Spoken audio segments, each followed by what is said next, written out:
Alhamdulillahi Rabbil Alamin wa bihi nasta'in wa ala umuri dunya waddin wassalatu wassalamu ala ashrafil anbiya'i wal mursalin sayyidina wa maulana Muhammadin wa ala alihi wa sahbihi ajma'in amma ba'd subhanaka la ilma lana illa ma 'allamtana innaka antal alimul hakim wa tub 'alaina innaka antat tawwabur rahim rabbi shrah li sadri wa yassir li amri wahlul 'uqdatam min lisani yafqahu qawli raditu billahi rabba wa bil islami dina wa bi muhammadin nabiyya wa rasula rabbi zidni ilma warzuqni fahma amin ya rabbal alamin.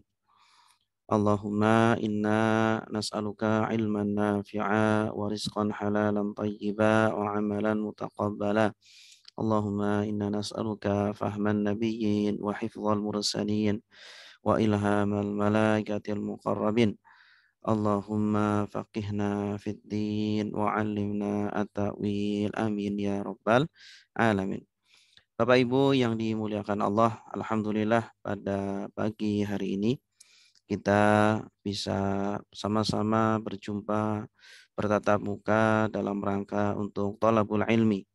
Semoga Allah Subhanahu wa taala mengampuni dosa-dosa kita.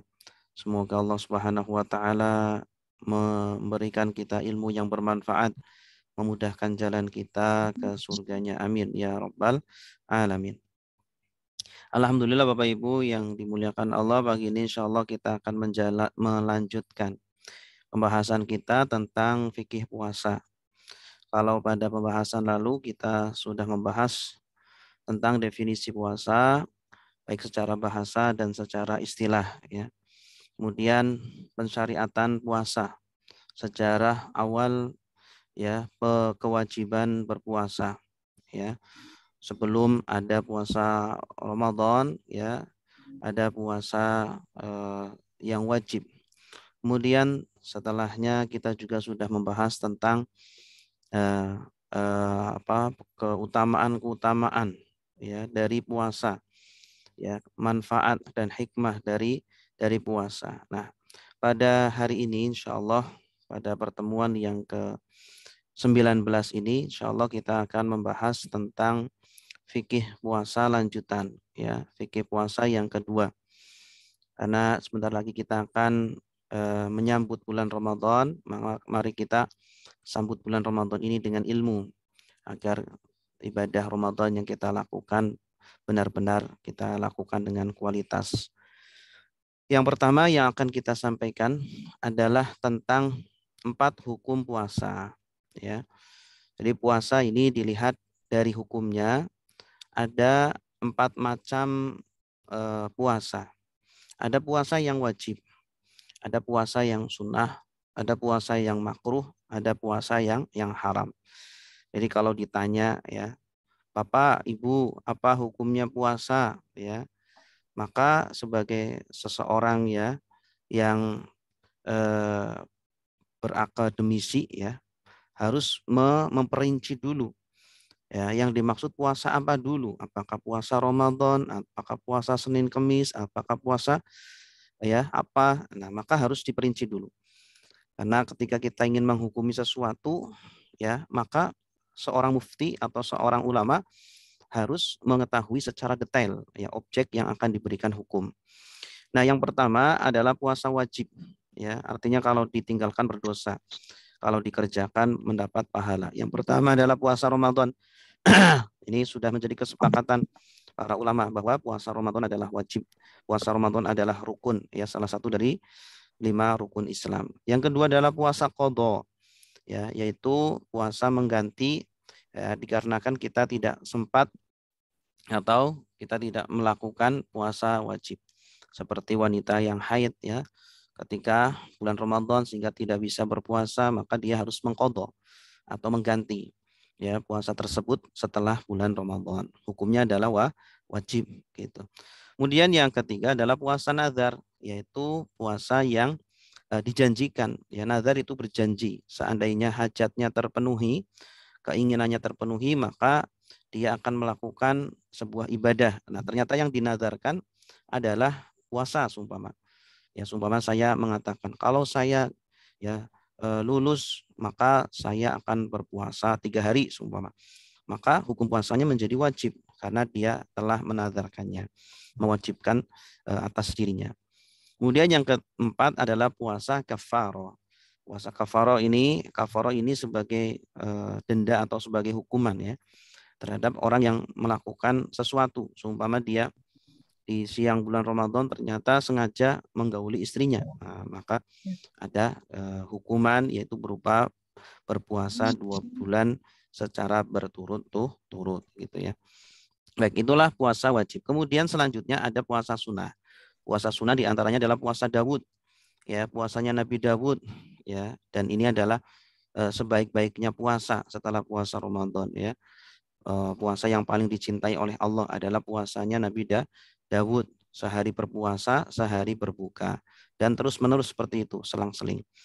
Kemudian yang kedua adalah puasa tanggal 9 dan 10 Muharram, ya, Tasu'a dan Asyura. Ya, karena orang-orang Yahudi ini mereka bersyukur atas keselamatan Nabi Musa dari kejaran Firaun. Ya, ketika dikejar-kejar sehingga kemudian Nabi Musa melewati lautan, ya. Kemudian atas syukur tersebut orang-orang Yahudi berpuasa. Ya, akhirnya apa? Orang-orang Islam mengikuti, ya. Karena orang Islam itu lebih berhak atas Nabi Musa gitu. Maka dilakukanlah puasa Tasu'a dan Asyura. Kemudian selanjutnya adalah puasa 8 dan 9 Zulhijjah. Ini yang disebut dengan puasa Tarwiyah dan Arafah. Puasa sebelum Idul Adha begitu. Kita disunahkan untuk puasa Tarwiyah ya tanggal 8 Zulhijjah dan juga puasa tanggal 9 Zulhijjah ya yang dimana keutamaannya ini bisa menghapuskan dosa-dosa 1 tahun yang sudah lewat. Kemudian selanjutnya adalah puasa 6 hari Syawal ya tanggal 2 dimulai dari tanggal 2 Syawal ya. Karena tanggal 1 itu kan hari terlarang untuk berpuasa, tanggal 1 Syawal Idul Fitri. Nah, barang siapa yang berpuasa 6 hari dari bulan Syawal ya, maka dia pahalanya sama seperti berpuasa 1 tahun penuh gitu. Kemudian berpuasa setiap tanggal 13, 14, 15 setiap bulan kalender ya Hijriyah ya atau dikenal dengan puasa al-ayyam al-bid ya, hari-hari yang putih maksudnya hari ketika langit terang karena ketika itu bulan purnama. Kemudian selanjutnya puasa Senin Kamis ya. Puasa Senin dan Kamis. Kenapa hari Senin? Karena hari di mana Rasulullah dilahirkan. Rasulullah bersyukur atas kelahirannya sehingga setiap hari Senin berpuasa. Dan Kamis karena hari Kamis amalan kita diperlihatkan di hadapan Allah ya. Sehingga Nabi ingin ketika diperlihatkan amalannya beliau dalam kondisi berpuasa. Kemudian puasa Sya'ban ini juga dianjurkan. Rasulullah itu berpuasa paling banyak setelah bulan Ramadan adalah puasa Sya'ban. Hampir setiap hari beliau berpuasa begitu ya. Sehingga para sahabat melihat Nabi adalah orang yang paling banyak berpuasa setelah bulan Ramadan yaitu bulan Sya'ban. Karena hari di mana orang-orang banyak lalai ya. Karena terletak di antara ya audionya dimatikan dulu ya Ibu-ibu. Karena bulan Syaban ini terletak antara bulan Rajab. Bulan Rajab adalah Syahrul Hurum dan juga terletak di antara bulan Ramadan. Rajab dan Ramadan, dua-duanya bulan agung. Sehingga banyak orang yang melalaikan bulan Syaban yang terletak di antara bulan agung tersebut. Ya, dan bulan Syaban ini amalan-amalan kita diperlihatkan secara tahunan. Ya, sehingga Rasulullah memperbanyak berpuasa di bulan Sya'ban. Nah, inilah puasa sunnah ya, yaitu seperti yang tadi kita jelaskan. Kemudian selanjutnya ada puasa yang justru hukumnya makruh, yaitu puasa mengkhususkan hari Sabtu.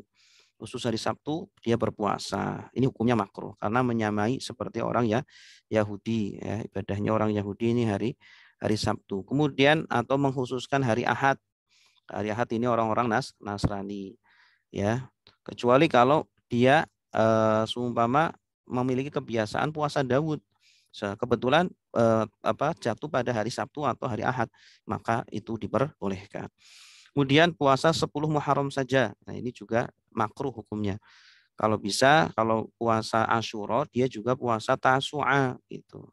Ya, dua-duanya ya. Karena kalau cuma satu saja nanti menyamai seperti orang Yahudi ya, gitu. Jadi orang Yahudi cuma 10 Muharram saja.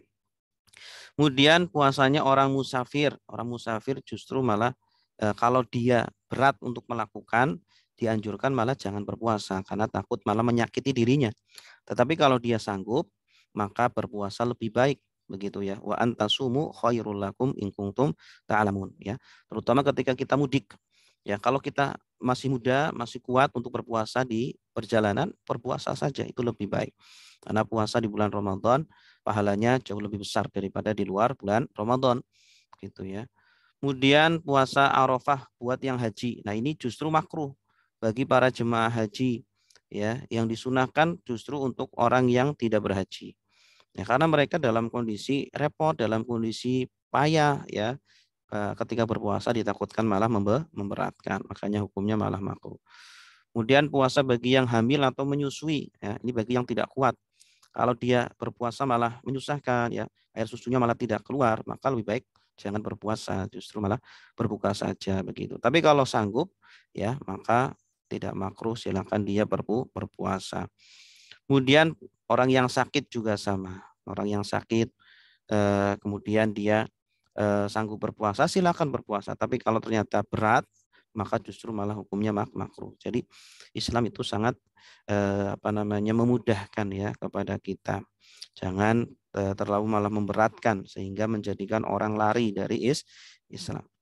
Kemudian yang terakhir adalah puasa haram. Puasa haram ini ada beberapa puasa-puasa yang diharamkan di dalam Islam. Yang pertama adalah puasa tanggal 1 Syawal. Ya, tanggal 1 Syawal itu Idul Fitri. Ya, Idul Fitri ini kata Rasulullah yaumu aklin wa syurbin. Ya, wa zikrullah, hari makan dan minum dan berzikir kepada Allah. Ya, hari raya kita. Maka bertentangan ya, hari raya kok malah berpuasa, padahal berpuasa itu ya untuk hari raya itu untuk bersenang-senang. Tapi malah berpuasa, maka bertentangan sehingga diharamkan tanggal 1 Syawal untuk berpuasa. Begitu pula tanggal 10 sampai 13 Dzulhijjah. Tanggal 10 itu Idul Adha. Tanggal 11, 12, 13 adalah hari tasyrik ya. Hari tasyrik ini juga diharamkan untuk berpuasa. Ini adalah hari untuk makan, minum dan berzikir kepada Allah. Jangan malah digunakan untuk berpuasa. Kemudian mengkhususkan hari Jumat. Ya, ini mengkhususkan hari Jumat, ada hadis secara khusus yang melarang kita untuk berpuasa khusus pada hari Jumat ini. Walaupun sebagian ulama ada yang memakruhkan saja ya. Kecuali kalau memang bertepatan dengan kebiasaannya. Seumpama dia itu punya kebiasaan puasa Daud. Nah, bertepatan dengan hari Jumat atau hari Sabtu atau hari Ahad, maka tidak menjadi haram atau tidak menjadi makruh gitu. Kemudian hari Syak, puasa hari Syak ya, ini tanggal 29 atau tanggal 30, maaf ini tanggal 29 atau 30 gitu ya. Hari Syak. Jadi hari Syak itu hari yang meragukan apakah itu sudah masuk bulan Ramadan atau belum. Maka tidak boleh berpuasa pada tanggal tersebut, tanggal 29 atau 30 Sya'ban. Jadi tidak perlu berpuasa gitu. Ya. Atau bahkan menurut mazhab Syafi'i dari tanggal nisfu Sya'ban ya, tanggal 15 Sya'ban sampai akhir Sya'ban justru malah tidak boleh berpuasa. Ini menurut mazhab Syafi'i karena untuk mempersiapkan bulan Ramadan. Kemudian puasa wisol. Puasa wisol itu dia itu menyambung. Jadi ketika maghrib tidak berbuka. Ketika sudah sampai maghrib justru malah lanjut ya, puasa terus, kemudian tidak sahur, kemudian hari kedua ya. Nah ini justru diharamkan karena akan memberatkan ya, membahayakan kepada fisik seseorang itu. Kecuali untuk Nabi ini diperbolehkan karena Nabi memiliki. Selanjutnya puasa bagi orang yang haid ya, atau puasa selama-lamanya. Ya, ini puasa dahar. Puasa dahar ini juga tidak diperbolehkan ya, karena nanti akan membahayakan kepada dirinya. Ya, pernah suatu ketika ada 3 orang sahabat yang datang kepada Nabi dan salah satu dari 3 itu berikrar di hadapan Nabi, ya Nabi saya mau berpuasa sepanjang tahun, ya tidak akan pernah berbuka begitu. Ya, kemudian Nabi malah menegur ya sahabat tersebut, ya dia disuruh jangan berpuasa seperti itu, puasalah ya yang wajar saja, yang ringan-ringan saja seperti puasa Senin Kamis atau puasa 3 hari setiap bulan ya. Kemudian ya tetap sahabat tersebut ngotot ya, saya sanggup untuk setiap hari. Ya. Mungkin ketika itu dia masih muda, akhirnya Rasulullah apa namanya memerintahkan dia untuk puasa Daud ya, sehari berpuasa, sehari berbuka begitu. Dan selanjutnya orang yang haid dan nifas ini juga diharamkan untuk berpuasa ya. Bukannya dia mendapat pahala malah mendapat dosa ya karena tidak sah puasanya dalam kondisi haid ataupun dalam kondisi nifas. Yang terakhir adalah puasa sunnah yang tidak izin suami. Nah, ini diharamkan. Kalau memang kalau memang ingin berpuasa sunnah maka lebih baik izin suami. Ya, kalau sudah dapat izin silakan. Karena suami ini punya hak ya untuk bersenang-senang dengan istrinya. Baik, itulah 4 macam puasa ya, dari mulai puasa wajib, sunnah, makruh, dan haram. Berikutnya syarat berpuasa. Ada syarat wajib, ada syarat sah. Ya, kapan puasa menjadi wajib atas kita dan kapan sah puasa menjadi sah bagi pelakunya. Pertama, kapan puasa itu menjadi wajib? Yaitu pertama ketika kita beragama Islam. Kedua, kita sudah balik ya. Anak kecil sudah usia balik minimal dia itu sudah apa namanya? Sudah haid kalau untuk wanita, kalau laki-laki ini sudah mimpi basah atau kalau tidak sudah berusia 15 tahun Hijriah gitu ya. Maka sudah wajib untuk berpuasa. Kalau belum usia, walau belum balik, maka dia masih disunahkan saja. Ya, sebagai seorang orang tua harus mengajarinya agar dia terbiasa ketika sudah usia balik. Kemudian yang ketiga harus berakal. Ya, kalau orang gila tidak diwajibkan untuk berpuasa, begitu ya. Kalau maka dia harus berakal sehingga menjadi wajib. Orang gila tidak wajib berpuasa. Aduh. Oke. Selanjutnya adalah sehat. Dia kalau sakit maka tidak wajib ya. Sehingga tidak bisa berpuasa. Dia tidak wajib pada waktu itu. Kalau nanti ada kesempatan sembuh, maka dia harus mengqadha puasa itu. Kalau ternyata tidak ada kesempatan sembuh, maka dia boleh membayar fidyah bagi orang yang sakit. Berikutnya adalah mampu. Orang yang mampu untuk berpuasa, maka wajib. Kecuali kalau tidak mampu, seperti orang tua ya yang sudah sangat renta, tidak sanggup untuk berpuasa, maka dia boleh membayar fidyah karena tidak diharapkan ya nanti di masa kedepannya ya karena sudah tua, semakin ke sana semakin tidak mampu, maka dia boleh membayar fidyah untuk setiap harinya itu sekitar 600 atau 700 gram dari makanan pokok gitu. Kemudian mukim, orang yang mukim menetap wajib berpuasa. Kalau musafir yang jarak safarnya itu membolehkan qashar sholat, yaitu sekitar 89 km, maka dia boleh tidak berpuasa. Ya, boleh tidak berpuasa. Namun kalau dia sanggup lebih baik berpuasa. Gitu. Dan yang selanjutnya suci, dia suci dari haid dan nifas. Ya, kalau dia dalam kondisi suci dari haid dan nifas, maka wajib berpuasa. Ya, ini untuk wanita. Baik. Nah, ini adalah syarat wajib ya puasa. Selanjutnya adalah syarat sah. Kapan puasa kita itu menjadi sah ya, gugur kewajibannya ya. Yang pertama harus dilakukan oleh seorang muslim. Kalau yang melakukan non muslim ya, sumpama ada non muslim ingin ikut-ikutan puasa Ramadan dengan kita, ya silakan aja, tetapi tidak sah, tidak dianggap sebagai sebuah pahala. Ya, mungkin dia hanya dapat sehatnya saja ya, dapat senangnya saja, bisa ikut sahur, bisa ikut apa namanya, bisa ikut buka begitu. Ya, silakan saja, tetapi tidak tidak mendapatkan pahala dari Allah, karena syarat sebuah ibadah ya mendapat pahala, mendapat balasan dari Allah adalah syaratnya harus beriman dulu.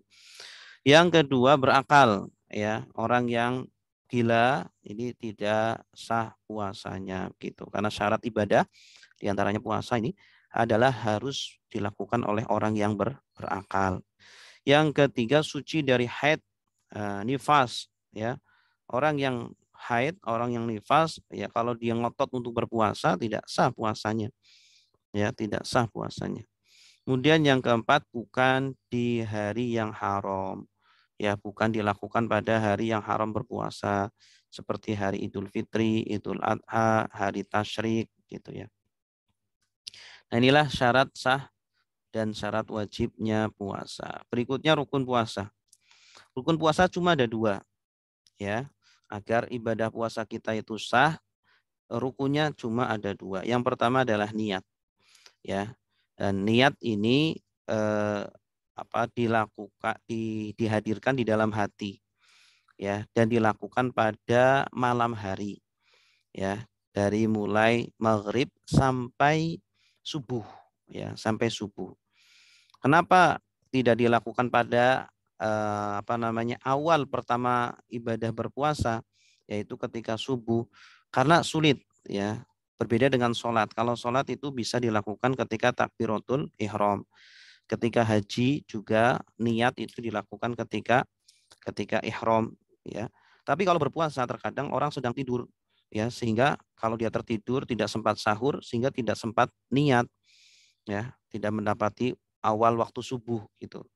Nah, maka puasa ini dikecualikan dari ibadah-ibadah yang lain, sholat, umroh, haji, dan seterusnya. Kalau khusus puasa boleh dilakukan niatnya itu ya dari mulai maghrib, dari mulai awal malam sampai waktu subuh. Ya, dia boleh niat pada durasi waktu itu. Ya, boleh setelah taraweh juga boleh niat bersama-sama. Boleh diucapkan, boleh juga tidak. Ya, pengucapan ini hanya untuk membantu hati saja. Nah, ini rukun yang pertama. Jadi harus diniatkan, ya, khusus untuk puasa wajib harus diniatkan. Adapun puasa sunnah maka boleh niatnya itu setelah subuh. Ini khusus untuk puasa sunnah. Karena Rasulullah pernah suatu ketika pagi-pagi beliau nyari makanan, nanya makanan kepada istrinya, ya ternyata tidak ada makanan. Ya di rumah tidak ada makanan, maka Rasulullah mengatakannya sudah kalau begitu saya berpuasa saja. Ya padahal Rasulullah pada waktu malam belum berniat. Ya niatnya jadi waktu pagi itu. Nah, ini khusus puasa sunnah. Adapun puasa wajib maka harus niat dari malam begitu. Dan seluruh ibadah itu harus ada niat ya. Seluruh ibadah harus ada niat. Niatnya bagaimana? Ya, niatnya saya berpuasa Ramadan begitu. Itu sudah cukup. Ya, boleh dengan bahasa Arab, boleh juga dengan bahasa Indonesia, asalkan hadir niat tersebut di dalam hati. Ada kesengajaan di dalam hati bahwa dia tidak makan, tidak minum, itu tujuannya itu berpuasa Ramadan, bukan untuk diet, bukan ya sekedar tidak makan saja, bukan karena malas makan, tapi memang niat ibadah untuk Allah, itu yang dinamakan nih niat. Ya, boleh disebutkan juga boleh nawaitu shoma ghadin an ada'i fardhi syahri Ramadan Ramadana hadhihi sanati lillahi ta'ala. Boleh seperti itu. Ya, dihadirkan di dalam hati itu yang paling penting. Kemudian yang kedua, rukun dari puasa adalah menahan. Menahan dari syahwat perut dan syahwat kemaluan. Ini inti dari puasa, yaitu menahan syahwat perut dan syahwat kemaluan. Syahwat perut itu makan dan minum. Syahwat kemaluan adalah berhubungan badan dengan istri. Dan juga sengaja muntah. Sengaja muntah ini juga ya di dalam sebuah hadis membatalkan puasa. Sengaja kita masukin jari ke mulut ya. Ini membatalkan puasa. Kecuali kalau kita bepergian ya, kemudian mabok di tengah jalan, maka tidak membatalkan puasa karena tidak disengaja. Kemudian jima walaupun tanpa inzal, walaupun tanpa mengeluarkan mani ya, dengan istri ya, tapi tidak mengeluarkan mani itu membatalkan puasa. Apalagi kalau mengeluarkan mani ya, lebih-lebih. Sengaja mengeluarkan mani, nah ini. sengaja dia mengeluarkan mani, umpama dia melihat apa gitu ya sengaja. Ya, kecuali kalau nggak sengaja, umpama tidur siang hari ternyata mimpi basah, maka tidak membatalkan puasa. Haid juga membatalkan puasa. Ya, tiba-tiba di tengah puasa keluar darah haid, maka otomatis puasanya batal. Itu. Atau nifas, ya, di tengah puasa ternyata dia lahiran, kemudian keluar darah nifas, maka otomatis batal puasanya. Dan terakhir adalah murtad, keluar dari agama Islam, otomatis puasanya menjadi batal, ya. Baik. Insyaallah pembahasan tentang pembatalan puasa kita akan bahas secara khusus. Berikutnya adalah berpuasa sunnah lalu batal. Apakah wajib mengqadha? Ya, orang puasa sunnah, ya. Kemudian dia membatalkan puasanya itu wajib diqadha atau enggak? Ada dua pendapat. Pendapat yang pertama adalah wajib. Pendapat madhab Hanafi dan Maliki. Ya, ketika dia membatalkan puasa sunnah, asalnya hukumnya sunnah nih, tapi dia batalkan, maka justru dia harus mengqadha nanti di hari lain. Begitu. Karena apa? Karena dalam Al-Quran Allah berfirman, wala tubtilu a'malakum, dan janganlah kalian membatalkan amal-amalan kalian, ibadah-ibadah kalian. Ya, ini larangan. Ya, sehingga ketika kita membatalkan ibadah kita, maka harus diqadha begitu. Walaupun amalannya sunnah. Ya, tetapi menurut mazhab Syafi'i dan Hambali justru tidak, karena ada sebuah hadis yang menjelaskan bahwa orang yang ibadah sunnah itu tergantung pada dirinya, ya, mau dia batalkan ataupun tidak maka silahkan gitu, karena hukumnya memang awalnya adalah sunnah gitu. Di dalam sebuah hadis dijelaskan, ya, dari Ummu Hani radhiyallahu anha, anna Rasulullah sallallahu alaihi wasallam dakhala 'alaiha fada'a bi syarabin fasyariba summa nawalaha fasyaribat. Faqala ya Rasulullah amma inni kuntu sha'imatan. Faqala Rasulullah as-shaimu al-mutatawwi aminu nafsihi in syaa shama wa in syaa aftar. Jadi Rasulullah itu masuk ke rumahnya Ummu Hani, kemudian disuguhi makanan, ya. Kemudian Rasulullah disuguhi minuman, kemudian Rasulullah minum. Ummu Hani juga ikut minum, padahal dia berpuasa. Kemudian setelah minum, Ummu Hani bilang, Rasulullah saya tadi puasa, tapi saya minum. Ini gimana? Nah, kemudian Rasulullah menjelaskan, orang yang berpuasa sunnah itu terserah bagi dia. Itu boleh dia berpuasa, melanjutkan, boleh juga dia membatalkan puasanya itu. Ya, boleh dia membatalkan puasanya itu. Mungkin Ummu Hani ini ingin menghormati Rasulullah sebagai tamu, ya, sehingga dia ikut minum. Nah, maka dia diperbolehkan. Kemudian yang mengatakan wajib ini sesuai dengan hadisnya Aisyah radhiyallahu anha qalat, kuntu wa Hafsah shaimatain. Dulu saya itu dengan Hafsah sedang berpuasa. Fa'urida lana ta'amun ishtahaina. Kemudian dia ditawari makanan yang cukup menggoda. Fa'akalna minhu. Kemudian mereka berdua makan dari makanan tersebut padahal sedang berpuasa. Faja'a Rasulullah SAW. Kemudian datanglah Rasulullah SAW. Fabadaratni ilaihi Hafsah wa kanat ibnata abiha. Faqalat ya Rasulullah inna kunna sa'imatain. Fa'urida lana ta'amun ishtahainahu fa'akalna minhu. Qala iqdiya yauman akhar makanahu. Nah, ini. Kemudian Hafsah dan Aisyah ini menjelaskan, Rasulullah tadi kita sedang puasa, kemudian disaudari makanan, kemudian kita makan. Gimana? Maka Rasulullah menjawab, qadha ya hari itu, satu hari itu yang telah kalian tinggalkan, ya. Justru di sini menunjukkan bahwa puasa sunnah yang telah ditinggalkan harus diqadha begitu. Baik, selanjutnya makan dan minum. Makan dan minum ketika bulan Ramadan ini hukumnya macam-macam. Ada yang dilakukan secara lupa. Orang sedang puasa Ramadan tiba-tiba makan atau minum, ya. Maka hukumnya bagaimana? Kalau dia lupa, pertama tidak batal puasanya karena dia lupa, ya, dan lupa ini bukan kehendak kita. Kemudian tidak wajib diqadha karena puasanya tidak batal, maka lanjutkan puasanya dan tidak wajib nanti di hari lain mengqadhanya. ya. Kemudian tidak berdosa juga karena dia tidak lupa, tidak ingat, dia lupa, ya. Di dalam sebuah hadis kan dijelaskan rufi'al qalam an salas, ya. Di antaranya adalah apa namanya? Artinya adalah pena catatan dosa itu diangkat dari 3 orang. Di antaranya adalah orang yang lupa ketika melakukan perbuatan tersebut. Orang kalau lupa maka tidak berdosa. Kemudian yang keempat, tidak ada denda, ya, walaupun dia makan minum tapi lupa maka tidak ada denda bagi dia. Kemudian selanjutnya salah, ya. Dia menganggap seumpama belum masuk subuh, ya. Dia menganggap masih belum azan subuh, dia tetap sahur aja, tetap makan saja. Atau sebaliknya, dia menganggap sudah azan maghrib, ya. Dia menganggap sudah azan maghrib, ternyata belum maghrib, begitu ya.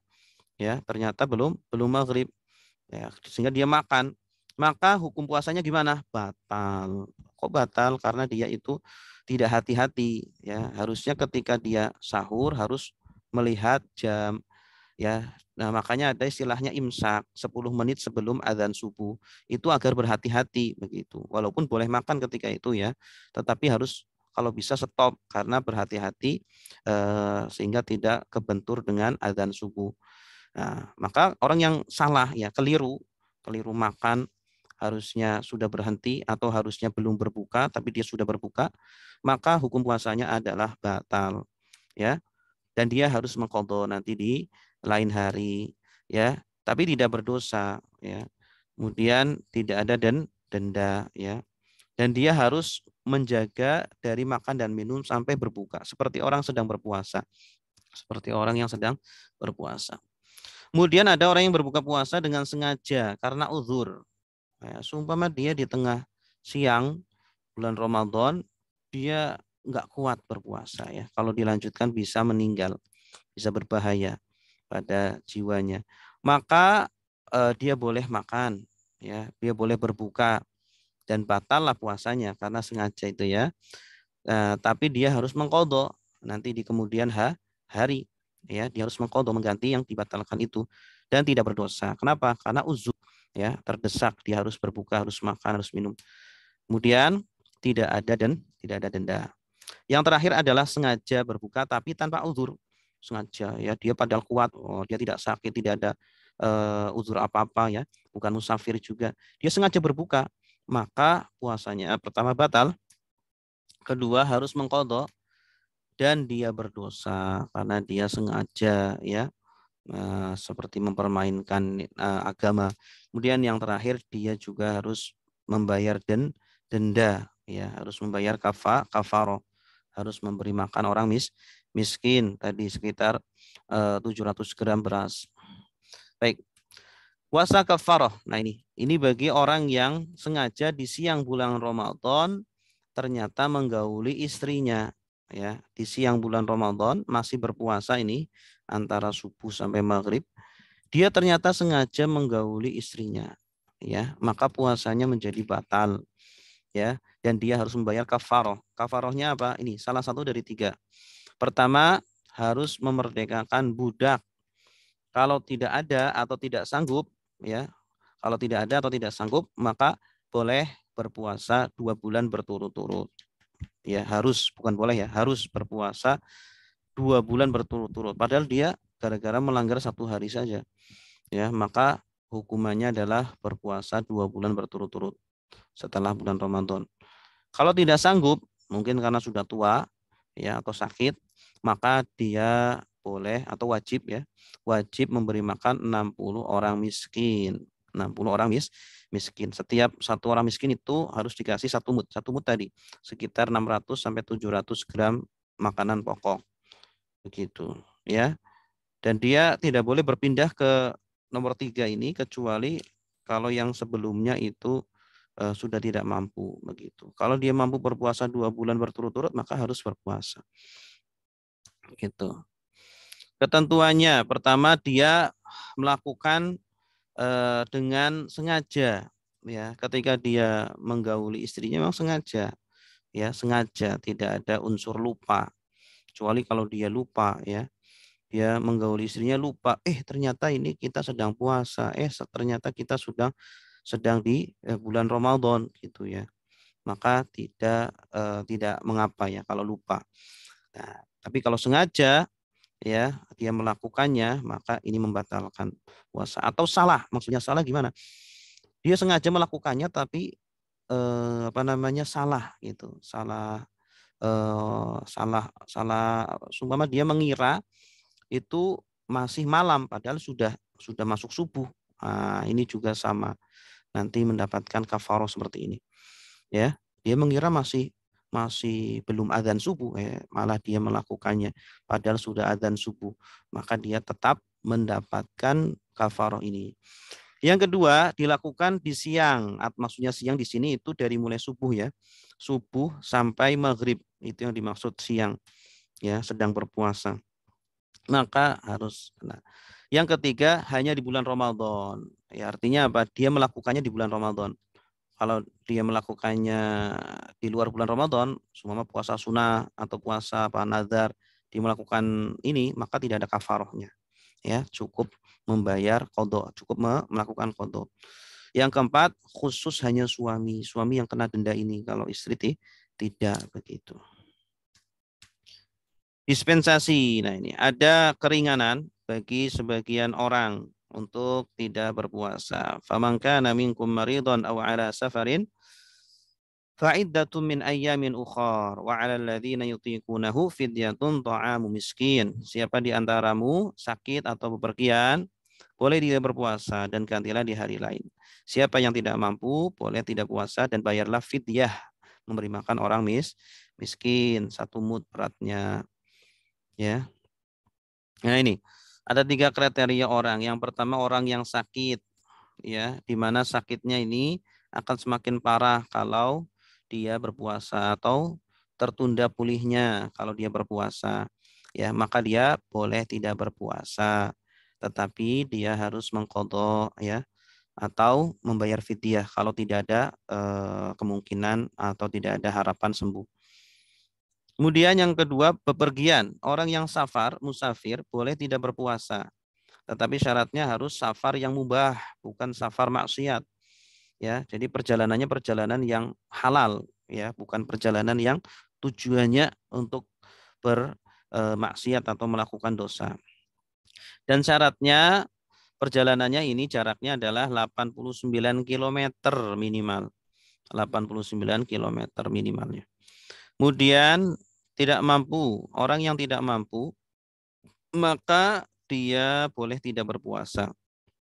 Seperti apa? Orang yang sudah tua renta ya, kemudian tidak ada harapan sembuh, tidak ada harapan nanti akan mampu, ya, maka dia boleh tidak berpuasa, ya, dan dia boleh membayar fidyah tadi 1 mud. Nah, sedangkan orang yang sakit atau bepergian, ya, maka dia harus mengqadha puasanya itu kalau dia tinggalkan, karena dia nanti ada kesempatan untuk sembuh, ya, ada kesempatan untuk sanggup untuk melakukan puasa itu.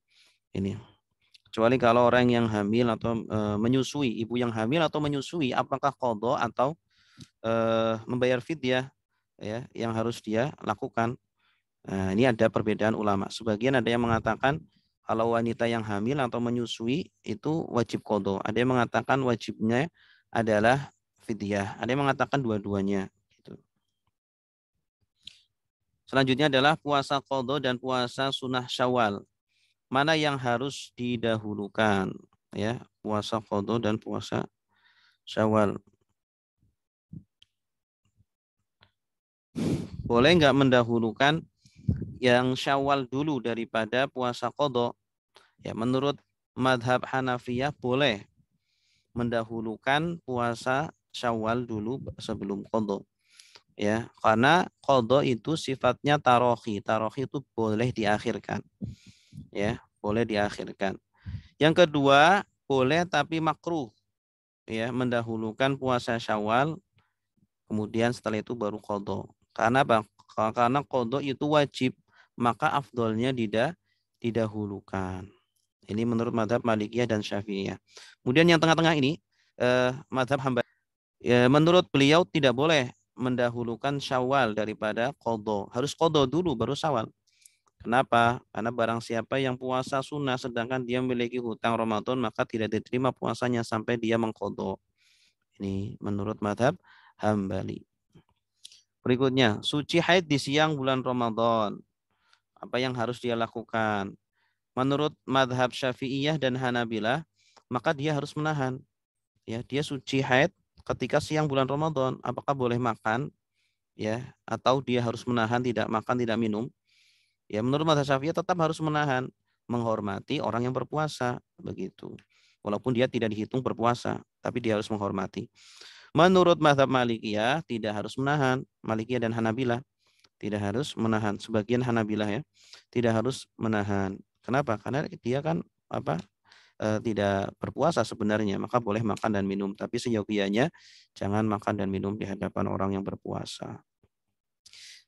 Berikutnya adalah penentuan awal bulan Ramadan. Nah ini sangat penting sekali. Sebentar lagi kita akan masuk bulan Ramadan.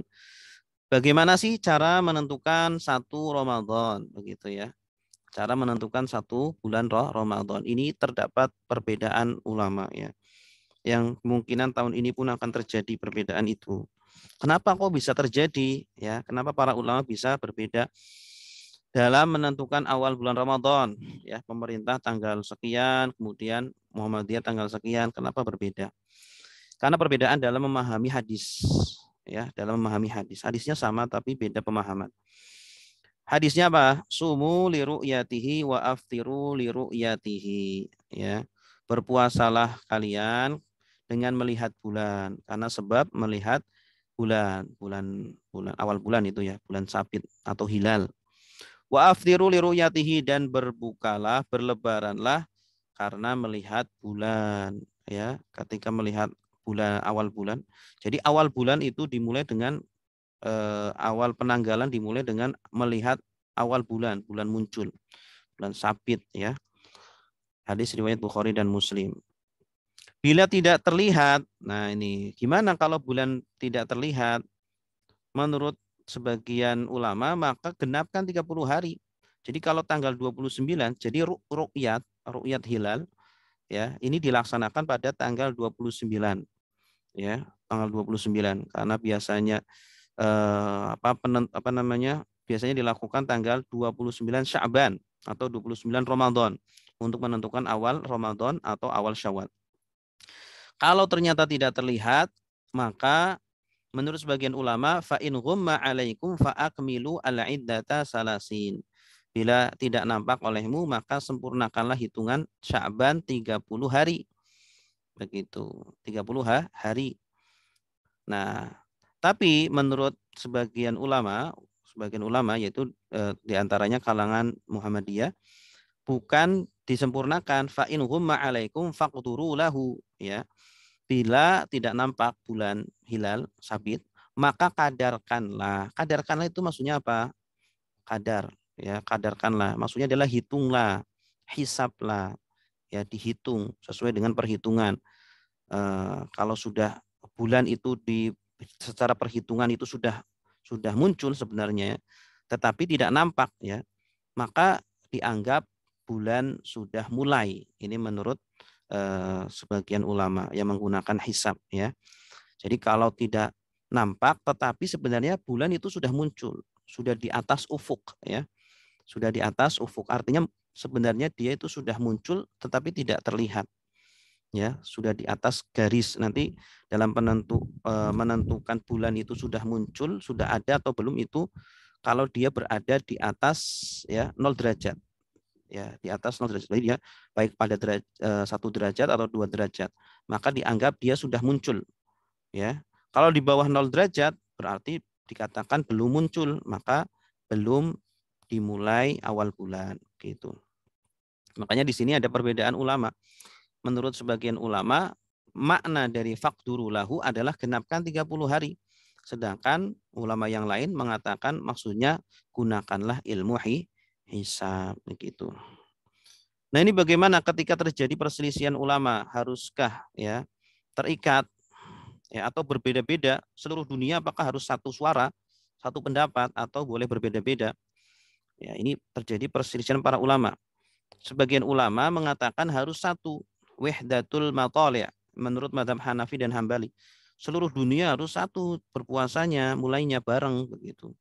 Ya, mau di Arab, mau di Indonesia, di Amerika, Eropa harus sama bareng begitu. Tapi belum bisa diterapkan sekarang. Ya, masih banyak perbedaan. Mungkin zaman Nabi bisa ya, karena masih dalam satu komando. Kalau sekarang sudah beda-beda ya, tidak ada satu komando. Kemudian yang kedua, menurut mazhab Syafi'i justru boleh berbeda-beda ya. Mungkin di Arab awalnya kapan, di Indonesia kapan, berbeda-beda menurut mazhab Syafi'i. Nanti masing-masing ada dalilnya ya. Ini dalilnya. Dari Quraib aku tiba di Syam dan aku selesai tugasku. Ya, di Quraib ini. Lalu datanglah hilal Ramadan sementara aku di Syam. Beliau itu sedang di Syam. Datang bulan Ramadan karena dia sedang ada tugas di Syam ya. Aku melihat hilal pada malam Jumat. Nah ini malam Jumat. Jadi malam Jumat dia sudah melihat hilal sehingga dikatakan itu awal bulan Ramadan. Tapi menurut daerah Syam ya, orang-orang Syam sudah melihat hilal. Kemudian aku pulang ke Madinah di akhir bulan, di akhir Ramadan. Maka Abdullah bin Abbas bertanya padaku, ya, karena di Madinah itu ada Abdullah bin Abbas. Kapan kamu melihat hilal? Ya, awal Ramadan. Kapan kamu melihatnya? Hari apa? Aku melihatnya malam Jumat. Ya, Quraib ini menjawab, aku melihatnya malam Jumat ketika di Syam. Ibnu Abbas bertanya lagi, kamu melihatnya sendiri? Ya, orang-orang juga melihatnya, tidak hanya aku saja. Dan mereka pun berpuasa pada malam Jumat itu. Ya, bahkan Muawiyah itu kan gubernur Syam sana ya. Juga sama berpuasa pada malam Jumat. Ibnu As berkata, tetapi kami di Madinah melihatnya malam Sabtu, ya. Sehingga kami memulai Ramadan malam Sabtu dan kami akan tetap berpuasa hingga 30 hari atau kami melihat hilal, ya. Jadi beda ini, awal puasanya berbeda. Orang yang di Syam mulainya malam Jumat, orang yang atau sahabat yang di Madinah malam Sabtu, ya. Padahal kan masih satu bumi, ya. Syam dengan Madinah ya cukup jauh. Nah, Quraisy bertanya, tidakkah cukup dengan ru'yah Muawiyah? Ya artinya kenapa nggak ngikut Muawiyah saja malam Jumat begitu ya? Ya, kan yang lebih awal harusnya ngikut yang lebih awal. Ibnu Abbas menjawab, tidak, demikian Rasulullah memerintahkan kami begitu. Karena Ibnu Abbas melihat hadisnya kan sumu li ru'yatihi wa aftiru li ru'yatihi. Berpuasalah karena kalian melihat hilal ya. Nah, ternyata Ibnu Abbas yang di Madinah dan juga sahabat-sahabat yang lainnya tidak melihat hilal kecuali malam Sabtu. Maka mereka puasanya mulai Ramadannya ya malam Sabtu itu. Sedangkan orang-orang Syam ya melihatnya malam Jumat ya lebih dahulu, maka silakan puasa di malam Jumat. Nah, inilah dalil yang menjadikan mereka boleh berbeda-beda berpuasa, tidak hanya satu suara gitu. Nah, di Indonesia lebih beragam lagi ya. Nah, ini di zaman sahabat saja sudah berbeda, apalagi zaman sekarang. Secara umum ada dua perbedaan, ada dua metode, yaitu metode ru'yat dan metode hisab. Ya, ada metode ru'yat dan metode hisab. Metode ru'yat ini juga terbagi-bagi menjadi tiga ternyata ya. Ada ru'yat nasional. Ru'yat nasional ini digunakan oleh orang Nahdiyin, orang-orang NU dengan menggunakan ru'yat nasional. Artinya setiap negara itu punya ru'yatnya masing-masing. Ya, kalau Indonesia ada salah satu yang sudah melihat, maka seluruh Indonesia ya wajib berpuasa. Nanti Singapura punya ru'yat sendiri lagi, Malaysia juga sama. Jadi setiap negara punya ru'yatnya sendiri-sendiri. Sedangkan yang kedua, ru'yat internasional ya. Ru'yat internasional ini menurut HTI. Nah, itu diwakili cukup oleh satu orang saja. Kalau ada satu orang yang sudah melihat atau satu negara, maka negara yang lain harus ngikut. Begitu ya. Negara yang lain harus ngikut.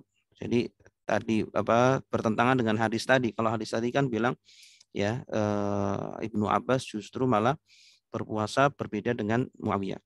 Kemudian yang kedua adalah ru'yat Mekah menurut Dewan Dakwah Islam Indonesia. Jadi yang menjadi patokan itu di Mekah. Di Mekah kapan mulainya? Nah, kita ngikut Mekah. Ini menurut Dewan Dakwah Islam Indonesia. Kemudian metode hisab. Nah, metode hisab ini ada macam-macamnya. Yang pertama wujudul hilal. Maksudnya adalah munculnya hilal. Maksudnya adanya hilal. Kalau hilal bulan sabit itu sudah ada, sudah di atas 0 derajat, berarti sudah muncul, sudah bisa dilihat. Maka sudah dimulai bulan. Ya, ini menurut Muhammadiyah. Walaupun masih di bawah 2 derajat begitu. Walaupun masih di bawah 2 derajat. Kalau sudah muncul di atas ufuk, di atas 0 derajat, maka dikatakan hilal sudah wujud, sudah ada gitu.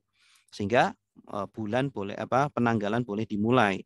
1 Ramadan bisa dimulai atau 1 Syawal. Yang kedua, imkanur ru'yah, artinya kemungkinan untuk dilihat. Menurut Depak itu kalau bulan masih di bawah 2 derajat, itu kemungkinan dilihatnya itu sulit ya, hampir mustahil. Ya, sehingga kalau bulan masih di bawah 2 derajat ya, maka tidak dianggap ada, maka tidak dianggap sudah muncul ya. Dia bisa dianggap muncul kalau sudah berada di atas 2 derajat begitu. Ya, walaupun mungkin terjadi hujan atau apa, tapi kalau sudah di atas 2 derajat maka sudah bisa dimulai bulan begitu.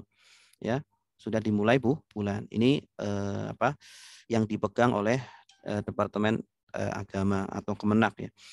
Yang ketiga, ini ada penanggalan orang Jawa, Jawa Asepon atau Jawa Aboge. Ini menggunakan menggunakan metode apa? Biasanya menggunakan ini metode Islam Kejawen ya. Nah, ini yang agak agak aneh gitu ya. Yang sering kita lihat adalah metode yang dilakukan oleh Kemenak dan juga Muhammadiyah gitu. Wallahu a'lam bishawab. Kemudian Bapak Ibu yang bisa kami sampaikan berkaitan dengan fikih puasa. Sebelum kami akhiri, mungkin ada yang mau ditanyakan. Silakan Bapak Ibu menyalakan audionya dan menyampaikan pertanyaannya. Wallahu a'lam bishawab.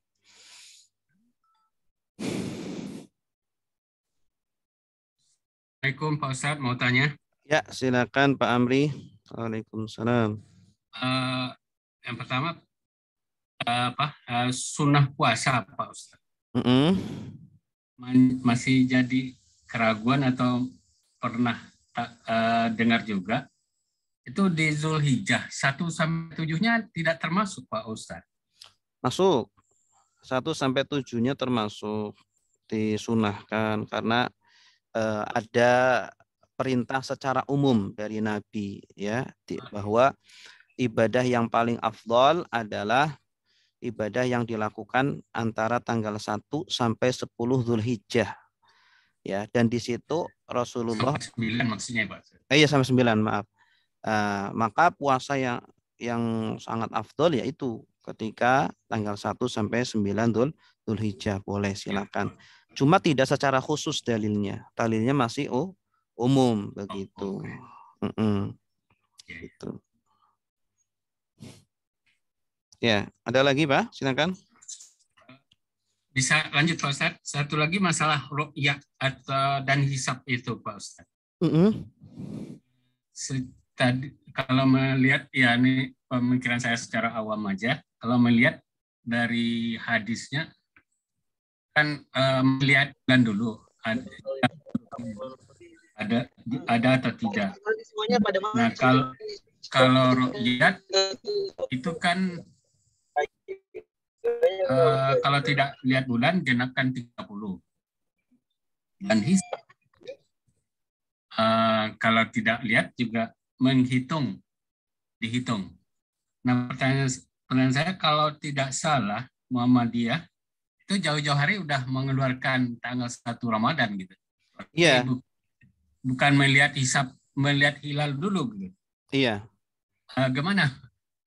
Iya, jadi begini, karena metode Muhammadiyah itu dengan hisab, jadi tanpa di ru'yah pun sudah bisa ditentukan sampai 2 abad, 3 abad berikutnya begitu ya.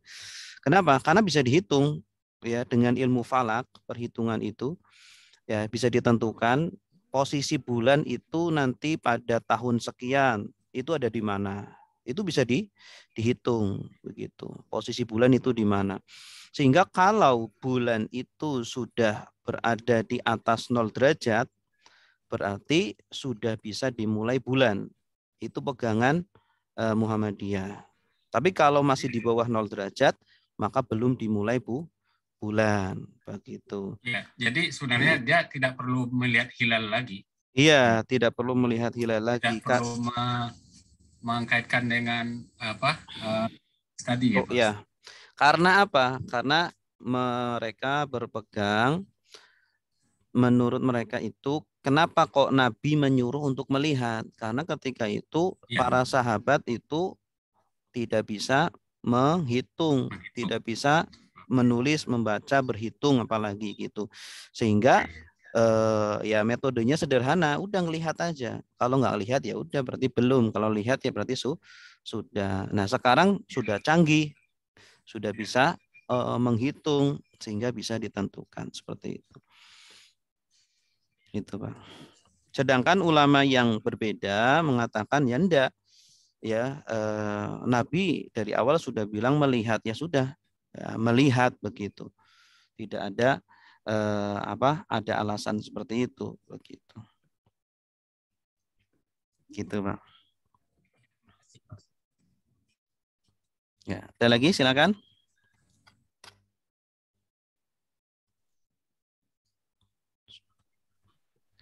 Ustadz mau tanya Bu Endang, ini apa bedanya sholat qobla subuh sama sholat fajar? Apa bedanya Ustadz? Sholat sunnah fajar, iya, sama itu sebenarnya beda istilah aja. Oh. Kalau sholat sunnah fajar itu sama dengan sholat qobliyah subuh. Iya. Kalau sholat sunnah fajar kan harus dilakukan setelah azan kan? Iya. Sama seperti qobliyah subuh. Kalau belum azan ya, kalau belum masuk subuh nggak boleh qobliyah subuh. Jadi kalau dua-duanya dijalankan jadi bergantian, Ustaz? Ya enggak. Itu satu ibadah kok dua-duanya. Satu aja. Tapi niatnya apa Ustaz? Ya niatnya boleh qobliyah atau fajar? Ya boleh dua-duanya. Itu nama lainnya aja. Nama lain dari sunnah qobliyah itu orang-orang kadang nyebutnya sunnah fajar gitu. Nama lainnya aja. Fajar dengan subuh kan sama. Sholat fajar, sholat subuh kan sama. Cuma beda istilah. Tapi satu wujud gitu, satu benda tapi beda nama. Gitu, satu benda tapi beda nama. Iya, beda istilah. Kita nggak tahu kemarin itu sholat dua-duanya, Ustaz. Sholat fajar dulu baru qobla subuh gitu. Salah itu. Kalau mau dua-duanya itu satunya sholat tahiyatul masjid. Yang satunya sholat qobliyah. Kalau di rumah, Ustaz? Kalau di rumah nggak ada tahiyat masjid. Iya, maksudnya apa itu? Jadi sholat qobliyah aja 4 rakaat gitu anggap ya. Ustaz. Kok 4? Ya dua kan 4 gitu. Dua aja. Qobliyah subuh kan 2 rakaat.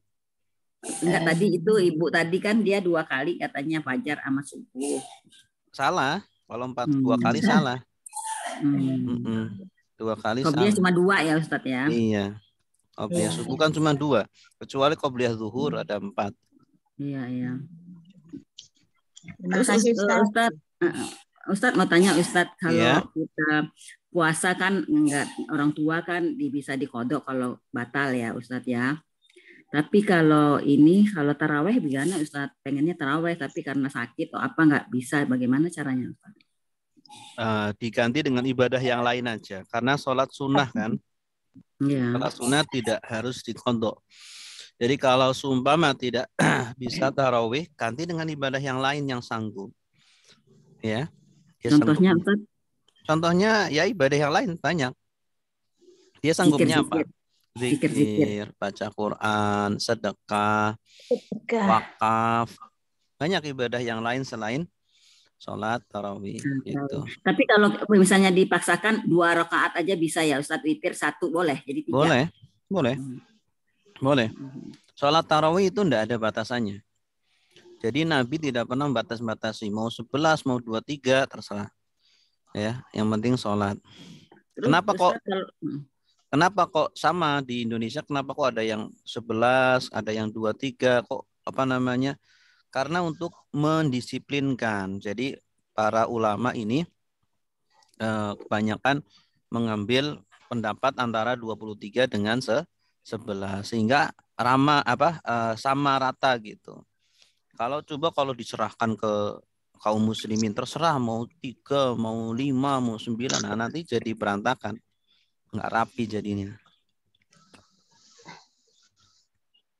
Terus Ustadz mau tanya, kalau kita taraweh, terus ada yang sebagian di masjid kan pada pulang, nanti dia witir di rumah pas mau sahur. Terus kalau yang memang dia taraweh sama witir, terus mau tahajud bisa nggak Ustadz? Jadi kalau mau tahajud, witirnya nanti, karena witir kan penutup sholat, penutup sholat malam witir. Jadi kalau mau tahajud dia witirnya nanti setelah tahajud. Begitu. Jadi nggak bisa ya Ustadz kalau kita witir setelah taraweh terus kita tahajud lagi bangun nggak boleh? Ya boleh. Boleh, tapi kalau mau bangun lagi, ada niat untuk bangun lagi, maka witirnya nanti setelah tahajud. Gitu. Terima kasih Ustadz.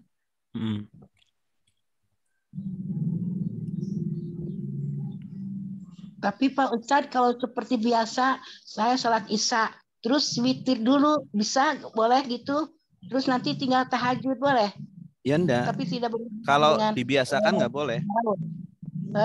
Kalau dibiasakan nggak boleh. Nggak boleh.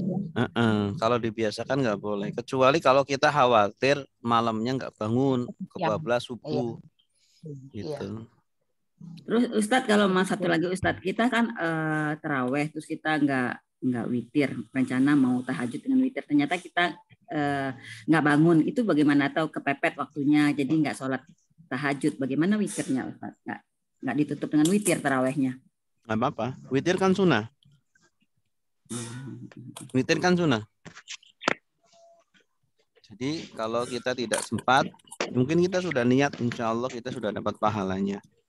Tapi ini Ustadz, kita udah biasa witir di masjid Ustadz. Terus kita pengen juga tahajud. Bagaimana ya Ustadz membiasakan itu ya Ustadz, merubah ya kebiasaan. Ya, kalau merubah kebiasaan dikembalikan kepada masing-masing, Bu. Soalnya tahajud juga penting yang di bulan puasa ya Ustadz. Tahajud penting. Terus kita di masjid tuh witir. Ya udah, nggak usah witir. Nanti witirnya nanti ketika tahajud itu. Gitu aja ya. Oke, terima kasih Ustaz.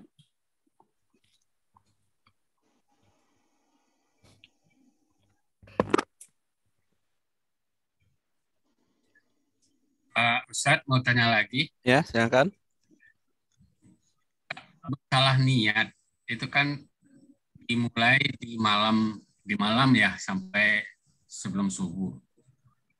Nah, kan kita mulainya mungkin setelah Isya, setelah tarawih ya. Tarawih kita niat puasa.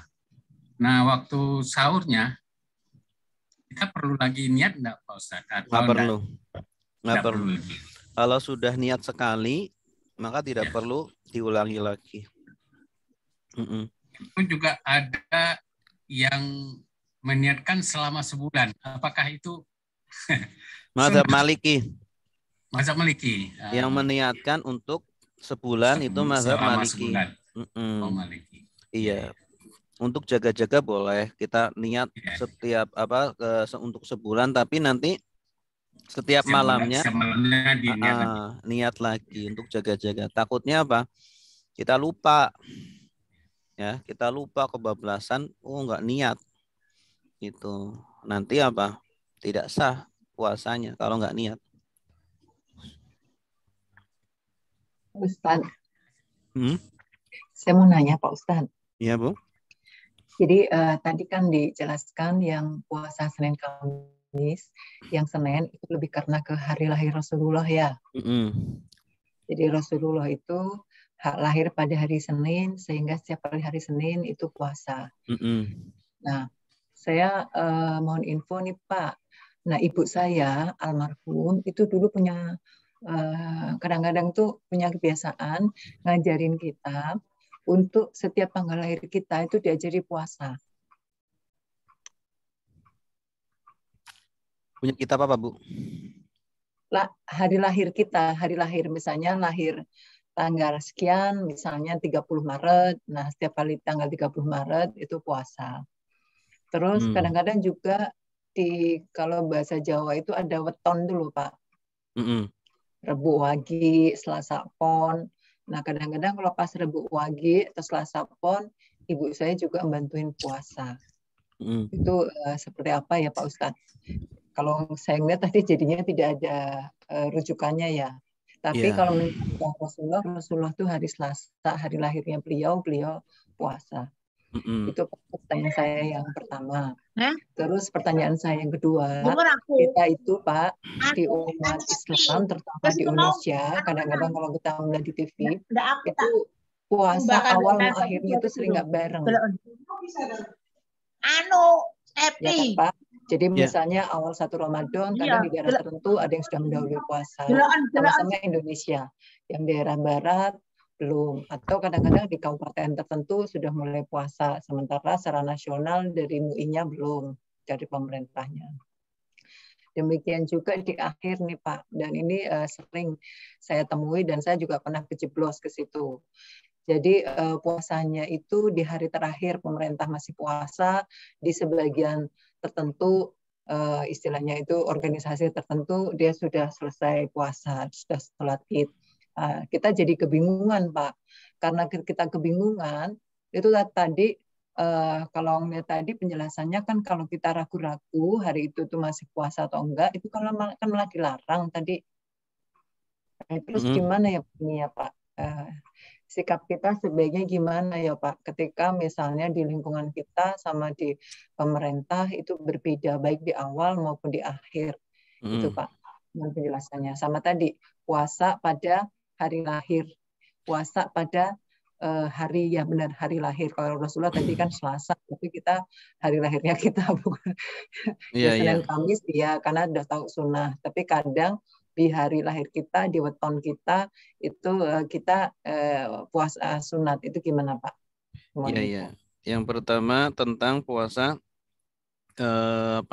hari weton ya, hari lahirnya.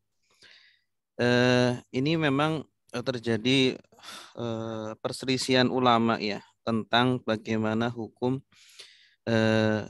berpuasa di hari lahir kita dalam rangka untuk bersyukur atas kelahiran kita. Sebagaimana Rasulullah juga berpuasa pada hari Senin. Ya. Nah ini terjadi perbedaan ulama. Sebagian mengatakan tidak boleh. Ya.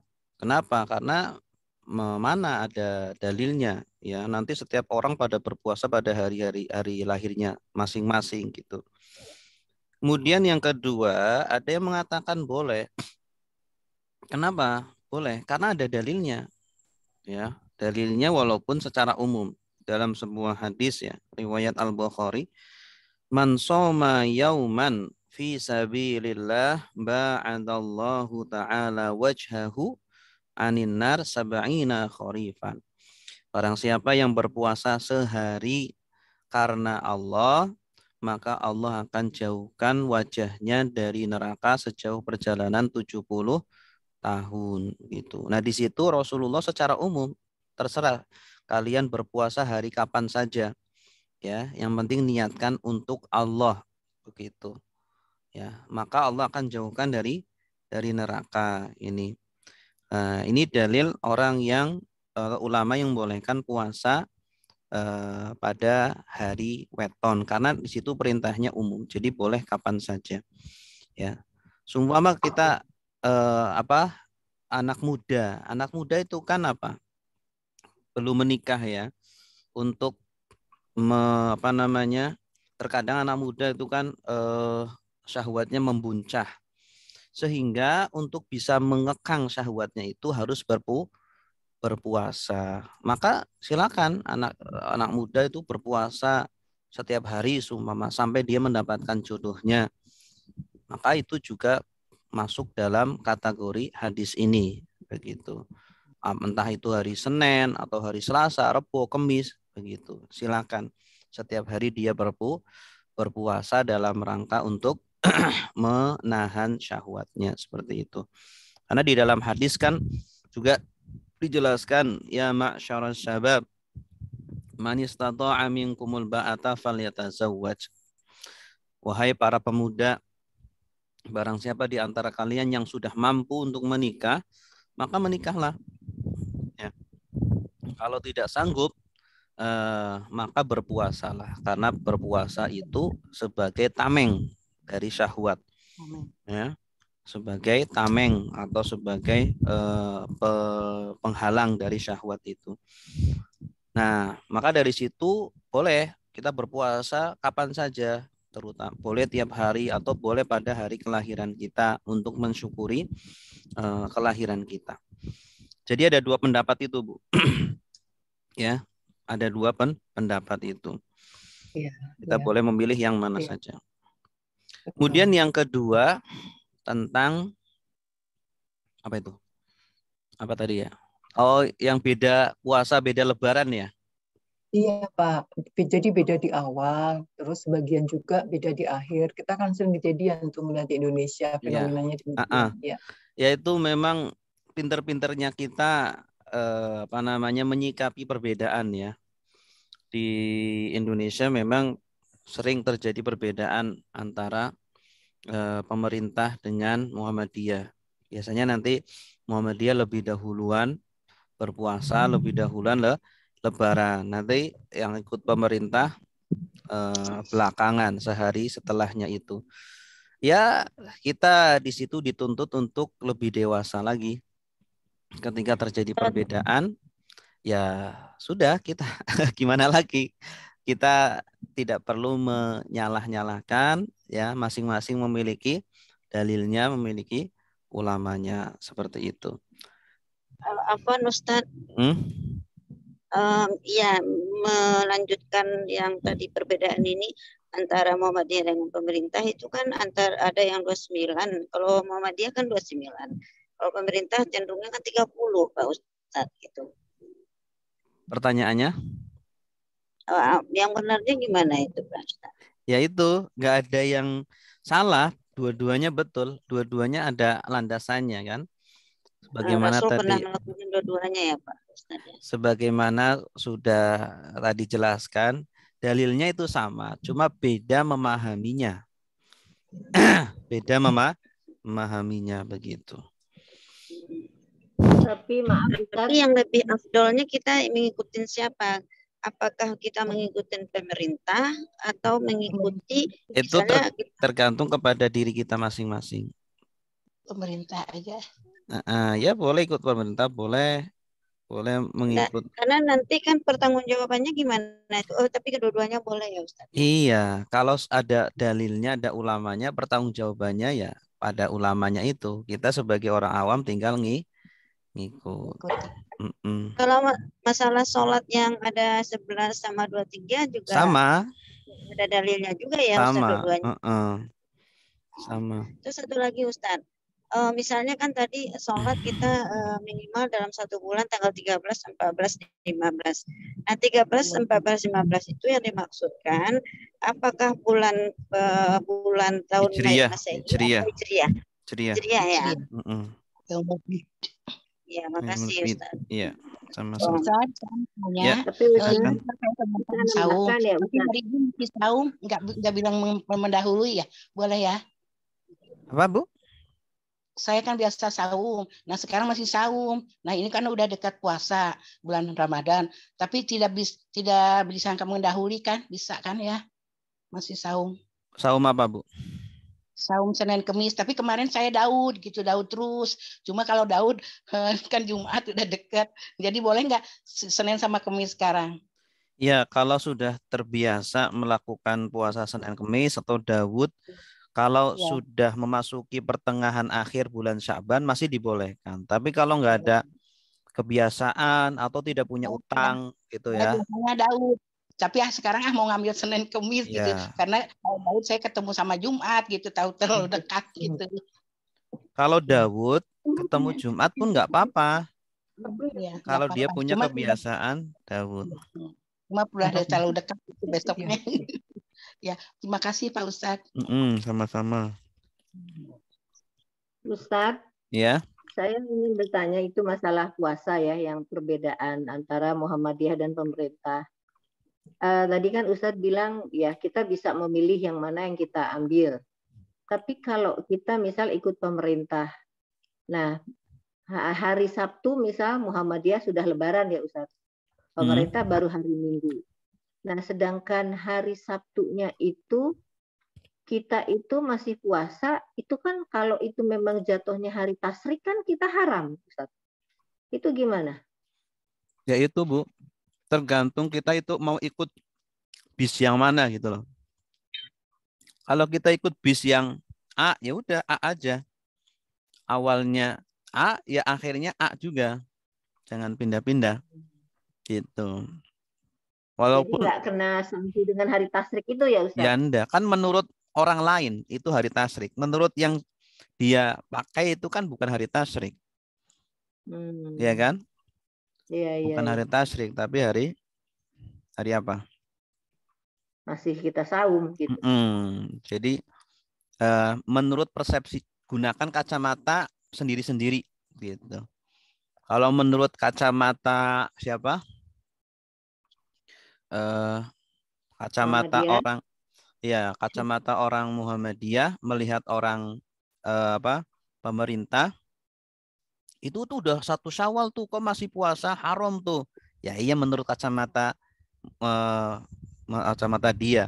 Nah, nanti menurut kacamata yang pemerintah melihat orang Muhammadiyah, wih itu masih Ramadan kok udah buka. Ya kan kalau kacamatanya beda ya ngelihat orang ya salah semua. Hanya harus melihat dengan kacamata masing-masing gitu. Masing-masing memiliki landasan gitu. Baik Ustaz, terima kasih. Ya, sama-sama. Jadi kalau kita yang malam ini, yang penting kita mengikuti aja ya Pak Ustadz ya. Yang penting kita mengikuti karena dua-duanya punya landasan kan gitu. Iya, kita dituntut untuk dewasa. Ya semoga ada yang mau legowo gitu harusnya kan ya. Harusnya ada yang mau mengalah gitu biar bersama. Tapi ya kenyataannya dari zaman dulu belum ada yang mau mengalah, ya sudah. Gitu. Ya, ada lagi silakan.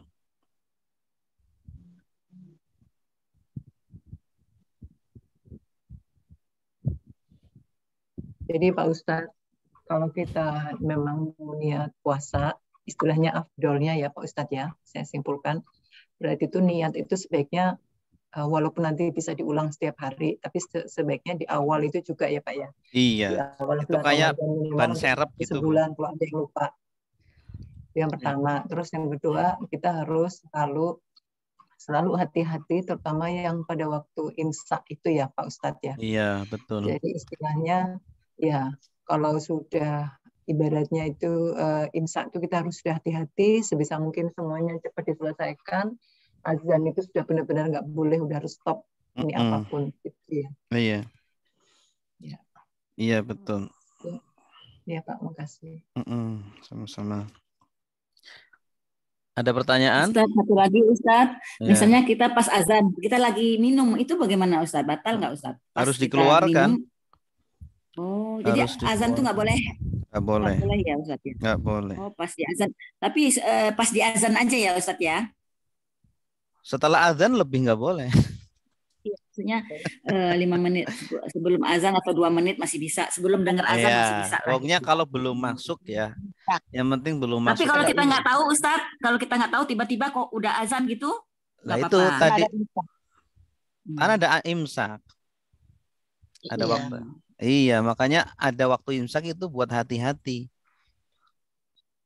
10 menit sebelum azan itu imsak.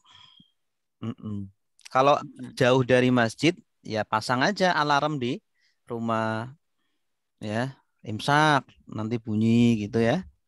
Nah, ya kan di TV juga ada Ustaz orang azan ya. Nah itu makanya kalau kita nggak tahu berarti itu keteledoran, bukan karena keterbatasan. Tapi 1 menit pun nggak masalah ya Ustaz, sebelum azan masih boleh ya, misalnya masih ya. Pas di azan aja ya. Oke Ustaz, makasih. Iya. Baik, cukup ya. Alhamdulillahirabbil alamin. Semoga kita semuanya diberikan panjang umur untuk bisa berjumpa dengan bulan Ramadan dan bisa beribadah dengan khusyuk dan maksimal. Amin ya rabbal alamin. Insyaallah kita lanjutkan pada pertemuan-pertemuan berikutnya. Mari kita tutup dengan doa kafaratul majlis. Subhanakallahumma wa bihamdika asyhadu an la ilaha illa anta astaghfiruka wa atubu ilaik. Wassalamualaikum warahmatullahi wabarakatuh. Waalaikumsalam.